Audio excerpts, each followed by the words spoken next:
Hi, I'm Sandy Churchill, and I'm in charge of this fair. It's the Native American Fair. Our homeschoolers get together 3 times a year to put together a fair with science projects or history projects or sometimes art projects to showcase what they've learned over the last several weeks. So in this case, they picked Native American tribes or an element that deals with Native American culture. They can produce a board, as you can see, there are boards around, or a lap book, or a project, or a house, or attire of what the Native Americans might have worn, or craftsmanship they might have demonstrated. And the goal is to elicit a response from the kids where they are accountable for a deadline. So they have a project that involves their research, their personal development, their reading material on the topics that were assigned, which were just pretty broad, just the Native American culture. And they have a lot of choice and creativity involved. And then they present, so they have public speaking opportunities. So parents and community members, people who visit the library can go around and talk to them and ask them questions. And it's a wonderful confidence booster for our homeschool students who range today, I believe, from 4 to 13. So nice broad range. And they do the research and the projects at their level. So you'll find that the projects are very different station to station, but each child has a chance to do public speaking, which is a huge opportunity for them. Instead of the once a year typical you might see in a school system, they get a chance to come and do these public speaking events, which is a great opportunity for them to network with other families, meet community members, and showcase what they've learned. So, what's your name? Lily. Lily? That's a nice name. And can you tell me a little bit about your project here? Well, there was this chief. I want to get Mason in his picture. His name is Dagawita.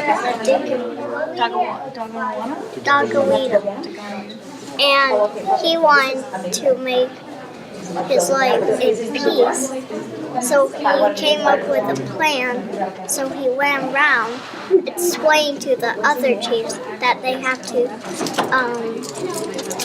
join together to make one big group. 24 people live in it, and there are 12 fires. There's a little wood thing, and when it's summertime, to be the right temperature, they sleep on there. But in the winter, when the fire's burning, they go down on the ground on a mat closer to the fire to keep warm. My name is Timothy Churchill, and I picked the Choctaw tribe.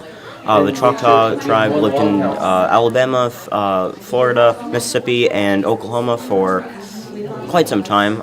They immigrated from the American Southeast and Mexico. They descended from mound builders in Mississippi, or at least part of it.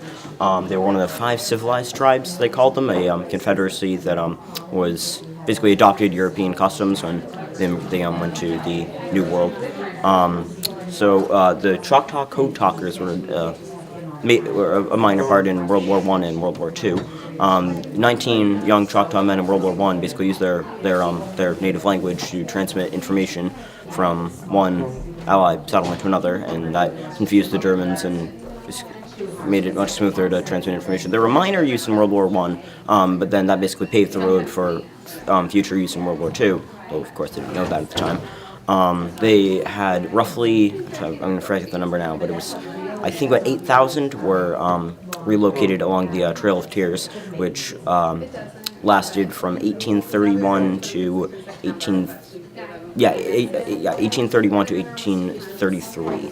So quite a lot were relocated from the 4 states I mentioned previously: Alabama, Mississippi, Florida, and Oklahoma.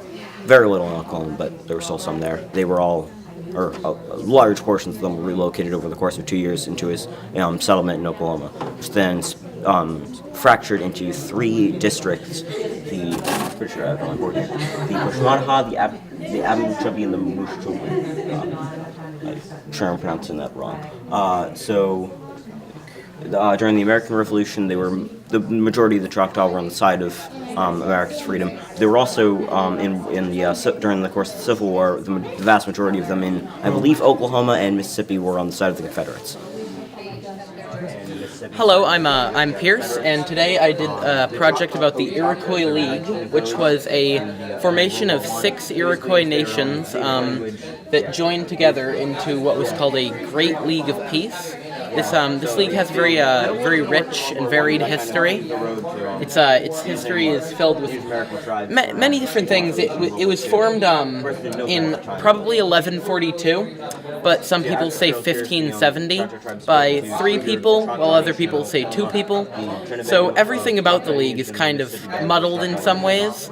But the point of the league was to take 6 distinct nations and form them into one confederacy, which would govern within itself to the greater benefit of all the nations within the league. So the Iroquois League was a group of 6 different nations. They were the Mohawk, the Onondaga, the Cayuga, the Seneca, and the Tuscarora. These nations were joined into the league, which has also become the 6 nations or the 5 nations, because originally there were only 5 nations, and then a 6th one joined later on. Depending on who you talk to, it was either 600 or 200 years after the league's formation when they joined. So the Iroquois League was most likely one of the peoples that the European settlers encountered when they came to America, because the Iroquois League was a organized group that governed itself, and it had its own separate. It had its own. Each of the nations inside of the Iroquois League had a separate identity, and they were very distinct, but the league lasted for a long time, and depending on who you talk to, depending on which thing you believe, it lasted either 900 or 500 years. My name is Sophia. My name is Izzy. We're working on the Shoshone tribe and Sacagawea and how she helped Lewis and Clark go on the Lewis and Clark expedition. This is their language, or how they find language. Yeah, and they wrote it on bear. Tell me about the teepee a little bit. Well, inside of it is a chimney. Each of the 15 bowls have a special meaning. I don't know them, but they do. The Shoshones lived mostly up here.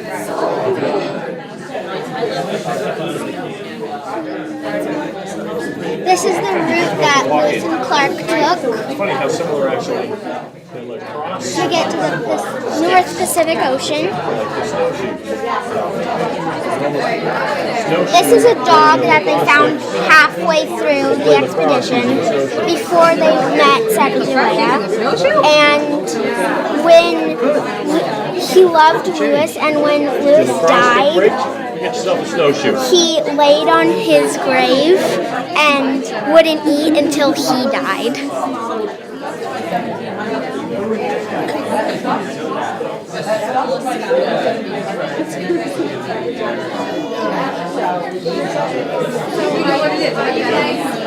Right, what's your name? Gwyneth. Gwyneth? Oh, really? Can you tell me a little bit about your project over here? I did different crafts. Like any particular tribe that made these? No, these are all different tribes.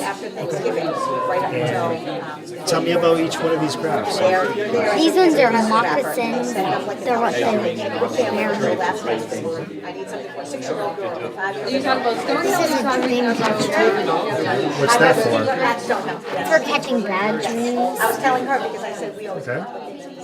Good ones fall into the holes. I go down from the floors. This is a maparflash. It's for like storing food and stuff. And this is a soul catcher that people use if somebody's like sick or something.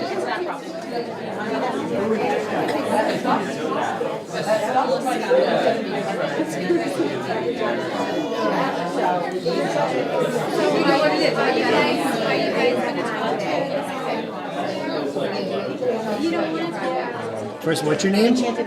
Calvin? Calvin? Okay, Calvin. And what do we have here? A bow. Yeah. Tell me about the bow. I painted this boat, and I helped make the boat. Good. You did a good job. And I helped make this boat. Nice. So, is this something a lot of the natives would have used, probably? Yeah. Yeah.